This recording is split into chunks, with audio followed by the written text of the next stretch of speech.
আসসালামু আলাইকুম। আশা করি সবাই ভালো আছেন। তো আজকের ভিডিওটা হচ্ছে এই লোকটাকে নিয়ে। এই লোকটা হচ্ছে একজন নাস্তিক। এনাকে নাস্তিক বলার কারণ হচ্ছে ইনি আমাদের নবীকে নিয়ে কথা বলেছেন। নবীকে নিয়ে গালমন্দ করেছেন, নবীর বিরুদ্ধে গিয়ে কথা বলেছেন। তা আপনারা সবাই জানেন যে আসাদ নূর নামে একজন লোক আছে যিনি সবসময় আমাদের নবীকে নিয়ে খারাপ কথা বলেন, ইভেন অনেক গালমন্দ করেন। তো ওনার সাথেই এই লোকটার অনেক বেশি ভালো সম্পর্ক আছে। এই জন্য ওনাকে অনেক লোক মিলে ধরছে এখানে আমাদের মান্দারি বাজার দিগুলি রোডের মধ্যে। আমরা তো নবীর উম্মত, অবশ্যই আমরা এগুলো সহ্য করব না কখনো। যে আমাদের নবীকে কেউ গালমন্দ করলে এটা তো আমরা কখনোই মেনে নিতে পারবো না। তাই এখানে সবাই মিলে ওনাকে ধরে রেখেছে পুলিশের হাতে তুলে দেওয়ার জন্য। তো অনেকে আছে এখানে, আপনারা দেখতেই পাচ্ছেন, বাকিটাও সবাই দেখেন। আপনারা সবাই দেখতেই পাচ্ছেন এখানে অনেক বেশি লোকজন হয়েছে পুলিশের হাতে ওই লোকটাকে তুলে দেওয়ার জন্য।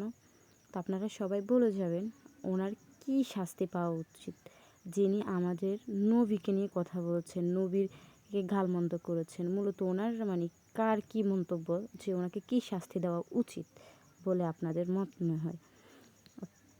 অবশ্যই সবাই কমেন্ট বক্সে বলে যাবেন যে ওনার কি শাস্তি পাওয়া উচিত। পরবর্তীতে কি হচ্ছে আপনারা সবাই অবশ্যই দেখবেন।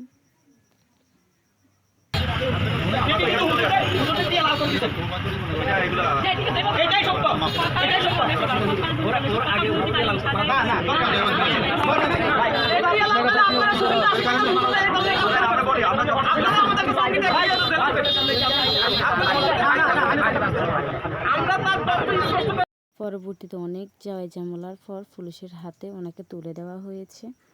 পুলিশ ওনাকে গ্রেপ্তার করে নিয়ে যাচ্ছে আর কি, আপনারা সবাই দেখতেই পাচ্ছেন। অবশ্যই সবাই বলে যাবেন কিন্তু ওনার কি শাস্তি পাওয়া উচিত। তো আজকের ভিডিও এই পর্যন্তই। সবাই দেখবেন এবং অনেক বেশি শেয়ার করে দিবেন যেন পরবর্তীতে আমাদের নবীকে নিয়ে কেউ কথা বলার সাহস না পায়।